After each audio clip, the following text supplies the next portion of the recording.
Now, Americans have been asked which country they dislike the most, and their answers might not come as a huge surprise. According to a Gallup poll released on Monday, North Korea and Iran were countries Americans like the least. In the poll of 1,000 people, 86% said they looked unfavorably upon North Korea and Iran. Only 11% of the respondents said they viewed them in a good, positive light. Syria and Afghanistan weren't that far behind either. In terms of countries Americans love, really like, Canada topped the list with a favourable rating of 92%, followed by Great Britain and Japan. Elsewhere, Iran's Islamic Revolution Guards Corps, the IRGC, has launched major military drills in the central parts of the country. The three-day Great Prophet 11 maneuvers kicked off with the participation of different IRGC units. Early on Monday, the forces fired advanced smart rockets at mock enemy positions in the first phase of the drills. The maneuvers aim to display the defense capabilities of the IRGC forces against probable foreign threats. Iran has made great achievements in its defense sector and reached self-sufficiency in producing essential military equipment and systems. Well, Iran is set to hold the 6th International Conference in support of the Palestinian Intifada, hosting delegations from 80 countries. The two-day event will begin with a statement from the leader of the Islamic Revolution, Ayatollah Sayyid Ali Khamenei, on February the 20th. Iran's Parliament Speaker Ali Larijani will preside over the conference, and President Hassan Rouhani will be among its final speakers. The event aims to emphasize the importance of Intifada, or the Palestinian uprising against the Israeli occupation. The latest wave of anti-Israeli movement, known as the Third Intifada, was sparked by Tel Aviv's restrictions on Palestinians' right to pray in the Al-Aqsa Mosque compound. A new report has just been released by the Israeli Shin Bet regarding the ongoing terrorism in Israel. And this one claims that January 2017 has been the deadliest month since last June. 5 Israelis were killed by Palestinian terrorists over the course of January, and 16 more were wounded. The Shin Bet even recorded a total of 100 terror attacks in the cold winter month, 81 of which involved the hurling of firebombs. 4 of the civilians killed last month were murdered on January 8th when an assailant drove his truck into a crowd of Israeli soldiers. Last December, there were 98 terror attacks in Israel. Israeli defense officials have just confirmed that 2 rockets were fired from the Sinai Peninsula into open space in southern Israel this morning. No injuries or damages were caused because the missile smashed into an open area. The nation's red alert air raid siren wasn't sounded after it was determined the projectiles were headed toward a non-populated area. No group has yet claimed responsibility for the attack, although earlier in the month, the Islamic State-affiliated Sinai province terror group took credit for 4 rockets launched at the Israeli city of Eilat from the peninsula, which is a hotbed of an extremist insurgency. Today's attack also comes just one day after the province terrorists accused the Israeli army of killing 4 of its members in a drone strike as they traveled in a car driving along the Jewish state's border with Egypt.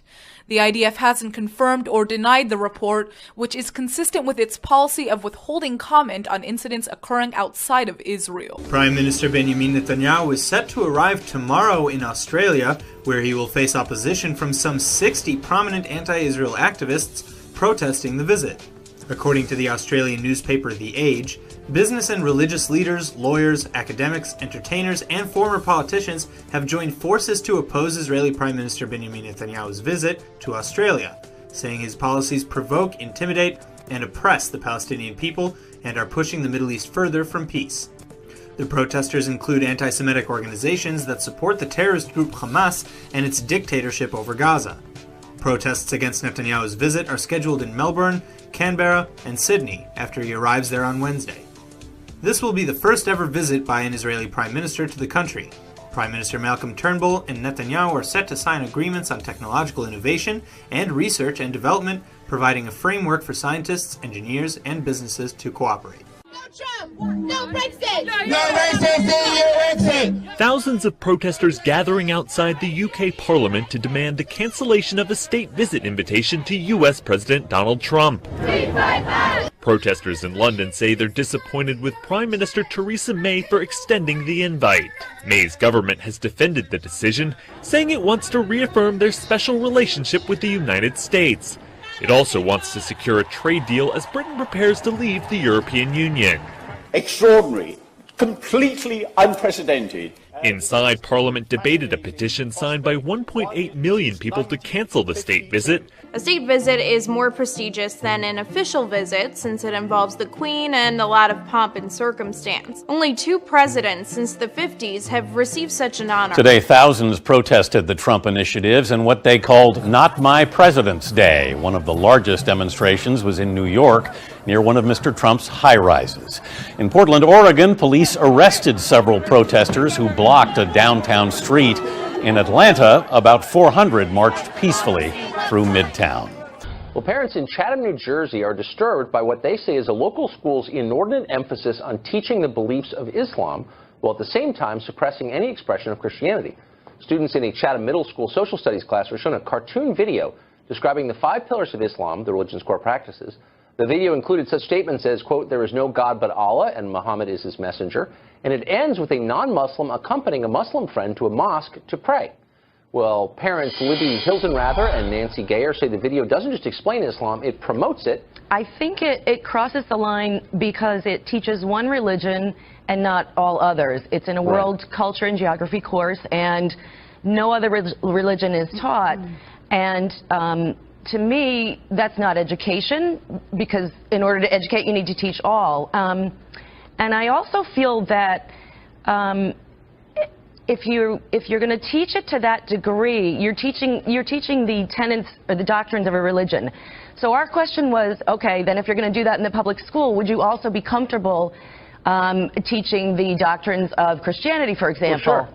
Yeah. To say, would you be comfortable in a public school to say, Jesus is the way, the truth, and the life, and no one comes to God but through me. And I don't know that the school would say that.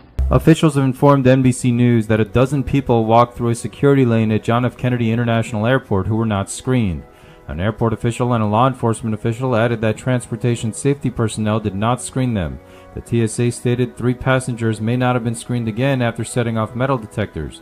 Officials stated surveillance video captures the 3 metal detectors, adding that the security breach occurred early in the morning at Terminal 5.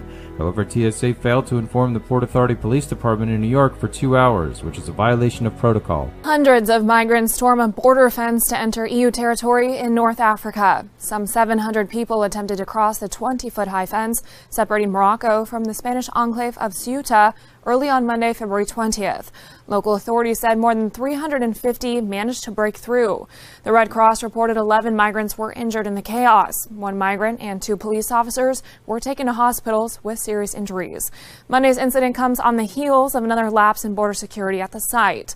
Some 500 migrants broke through into Ceuta on Friday in what officials called the biggest border invasion in recent years. Some 1,400 mostly sub-Saharan African migrants are now waiting at an immigration center in Ceuta. Reuters says many will likely be sent back to Morocco or their point of origin. Ceuta, along with another Spanish territory called Melilla, holds the EU's only land borders with Africa. Last month, U.S. President Donald Trump reinstated a policy requiring overseas organizations that receive U.S. family planning funds to certify they do not perform abortions or provide abortion advice as a method of family planning. In January, the Netherlands started a global fund to help women access abortion services, saying Trump's global gag rule meant a funding gap of $600 million over the next 4 years. Prime Minister Ernest Solberg said, "The government is increasing its support for family planning and safe abortion by 85 million Norwegian crowns, or $10 million compared with 2016. Sweden, Denmark, Belgium, Luxembourg, Finland, Canada, and Cape Verde have also lent their support." Solberg said in a statement, "At a time when this agenda has come under pressure, a joint effort is particularly important." The United Nations has officially declared a famine in South Sudan, the first to be declared anywhere in the world in the past 6 years. The UN is calling it a man-made catastrophe caused by war and economic collapse. More than 100,000 people in 2 countries did not have enough to eat, and there are fears that the famine will spread to an additional 1 million other South Sudanese who are already on the brink of starvation. The spokesperson for the World Food Program says years of civil war and a prolonged economic crisis have taken its toll. Desperation. A UN official has accused the South Sudanese government of blocking or placing constraints on the delivery of food aid to some areas of the country. A claim the government denies. Humanitarian agencies say they are trying to get food into the area, but do not have enough to give everyone. Russia's ambassador to the United Nations has died suddenly in New York City. According to officials, Vitaly Churkin became ill in his office at Russia's UN mission and was taken to Columbia Presbyterian Hospital, where he died this afternoon. His cause of death is not known. He was 64 years old. Churkin has been Russia's envoy at the United Nations for a little over a decade and was considered Moscow's great champion at the UN. The permanent representative of the United Arab Emirates to the UN announced his death just a short time ago. Distinguished colleagues, excellencies, it is with deep sadness that I have to inform you that the Russian delegation have just informed us of the untimely passing away of Ambassador Vitaly Churkin this morning. I would like to offer, on behalf of all of us, our deepest condolences to the country, to the government of Russia, to the Russian mission here at the UN, and most of all, to the wife and 2 children of Ambassador Vitaly Churkin. Former United States Ambassador to the United Nations Susan Rice also expressed her condolences, tweeting, "Vitaly was a formidable adversary, but always a friend. My heartfelt condolences to his wife, Irina, his family, and the Russian UN mission." The new weapon in the ISIS arsenal isn't on the battlefield, but above it. New propaganda videos from ISIS appear to show armed drones dropping explosives on Iraqi troops with dead center accuracy. As the militant group loses ground in Iraq, it's been using drones with increasing levels of sophistication.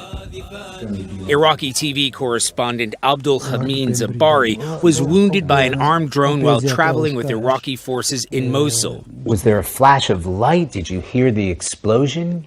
It was a loud blast, he said. I fell down on my side. I knew what it was because seconds earlier the soldiers started shouting, "Drone, drone, drone."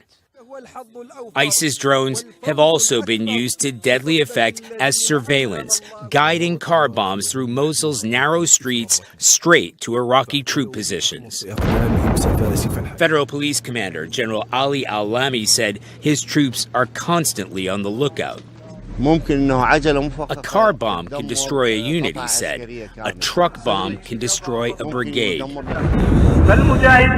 The U.S. military told us its troops have new weapons to counter ISIS drones, a gun that jams the radio waves between the drone and its controller. Do you have one of those, or are the Americans helping you with that drone gun? You don't have those weapons? You'd like to have those weapons? Of course. And they may need them. ISIS has been dug in for months in western Mosul, and they're not likely to leave without a major fight. U.S. Defense Secretary James Mattis distanced himself from one of the president's campaign talking points. We're not in Iraq to seize anybody's oil. Mattis made that comment on his way to Baghdad. The unannounced trip seems to be geared at both assessing the ongoing battle with ISIS and calming Iraqi worries about the Trump administration's foreign policy plans. President Trump has said both during his campaign and while in office, he thought the U.S. should have taken control of Iraqi oil fields in order to prevent the rise of ISIS. But if you think about it, Mike, if we kept the oil, you probably wouldn't have ISIS because that's where they made their money in the first place. So we should have kept the oil. But, okay. Maybe you'll have another chance. Trump signed an executive order on January 28th, giving top military officials 30 days to craft a new plan to take out ISIS for good. Iranian energy officials have announced the discovery of a new shale oil reserve in the western province of Lorestan. Now, preliminary studies show that the huge reserves of light crude oil are estimated to contain the equivalent of over 2 billion barrels. Previously, Iranian authorities also discovered new oil reserves in other provinces. The ongoing exploration exploration for oil is set to be completed in October. Last week, environmental activists voiced their opposition amid rumors that a 7-year moratorium on natural gas development near the Delaware River, which supplies water for more than 15 million people, may be lifted. Both environmental groups and anti-drilling residents fear that regulators may be taking steps that would open Pennsylvania's northeastern tip to drilling and fracking.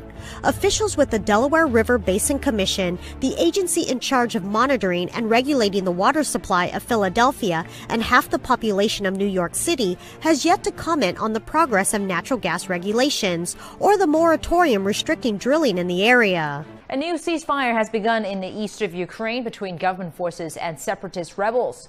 The Ukrainian military said that as of noon, the rebels had not used heavy weapons.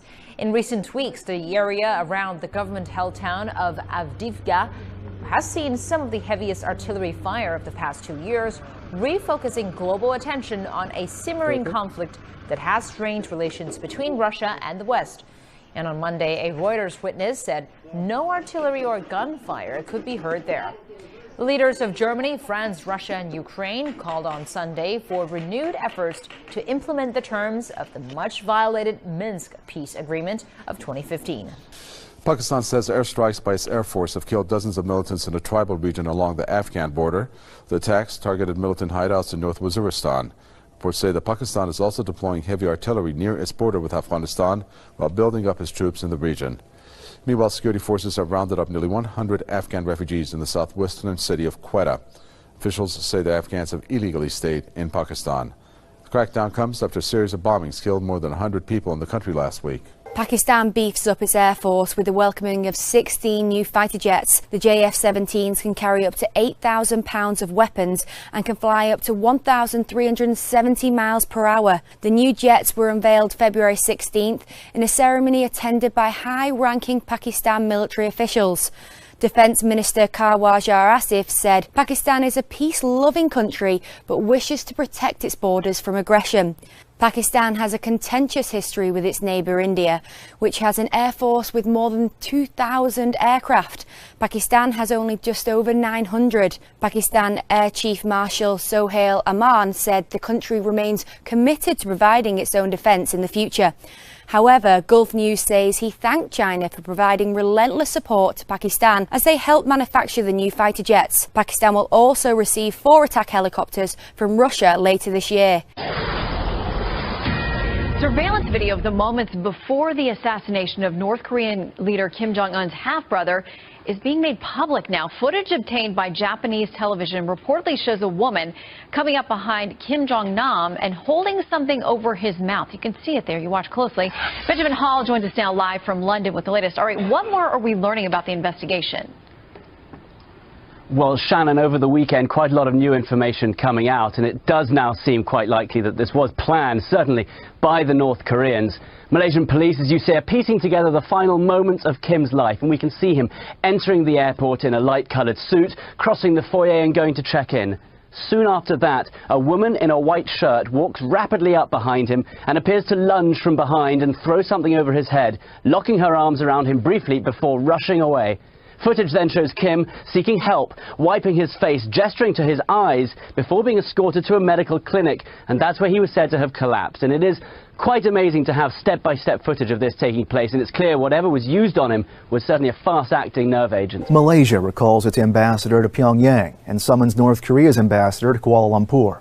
The moves on Monday, February 20th, follow rising tensions between the two countries after the murder of Kim Jong-nam, the estranged half-brother of North Korean leader Kim Jong-un. 4 suspects have been arrested in connection with Kim's death in Malaysia 1 week ago. He was apparently poisoned at the Kuala Lumpur airport, but North Korea's top ambassador to Malaysia has criticized the investigation. The Associated Press reports North Korea's ambassador to Malaysia, Kang Chul, called the investigation politically motivated. The Star reports he previously said the Malaysian government had, quote, something to conceal. North Korea has demanded Kim's body and refused to accept autopsy results, which could be released this week. Malaysia's prime minister rejects those claims as, quote, baseless. South Korean officials believe Kim Jong-nam's murder was likely the work of North Korean assassins. If you cook at home regularly, you might want to listen up. we could be facing a global shortage of olive oil. The three countries that produce the bulk of olives and olive oil, Spain, Greece, and Italy, have been suffering from drought, floods, bugs, and bacteria. Prices have been rising. The shortage comes at a time when olive oil is already in high demand, in part due to a huge new market in China. This shortage hasn't hit U.S. wallets yet, thanks in part to the strength of the American dollar. But in places like the UK, where the uncertainty of Brexit has caused a massive fluctuation in the value of the pound, the shortage is making a bigger impact. By the end of the year, the price of a bottle of olive oil could increase by up to 1/3. The outbreak of avian influenza at poultry farms across Korea has caused the price of chicken to surge by nearly 150% in less than 2 months. According to the Korea Institute for Animal Products Quality Evaluation, on December 22nd, the wholesale price of a kilogram of chicken was 888 won, or about 77 US cents. But as of February 14th, it cost about $1.90. This is not only expected to affect grocery store prices, but those of fried chicken chains as well. Severe weather swept through San Antonio, Texas, and other parts of the Lone Star State as we went from late Sunday night into the early morning hours of Monday. At least 3 potential tornadoes, and they damaged more than 100 structures and caused some minor injuries. Now, a lot of the damaged buildings were homes, but there was also an elementary school north of San Antonio that was damaged in the storm. More than 40,000 customers were also without power at the height of the outages around San Antonio. A wolf seen walking the streets of LA prompted a call for help. But when rescuers showed up, they were shocked at what they found. What had wandered into a gated front yard was not a wolf, but what they thought was a possible wolf hybrid. Oh, you're so pretty. It's disgusting. Yeah. You deserve better. The canine was clearly in pain from surviving on her own. Look at her nails, how long they are. Look at her paws, how swollen they are from infection. The three headed to the veterinary care clinic, where staff members named the dog Julia. They found she was suffering from mange, multiple bacterial infections, and malnutrition. But with a special bath and time to heal, they saw signs of recovery. Look, her tail is going for the first time. A few months later, with the help of Art and Paws, Julia found her forever home. And now she's a completely different dog. Let's go play. Good girl. A DNA test revealed Julia is not a wolf dog, but actually a German Shepherd Siberian Husky mix, proving things are never really what they seem.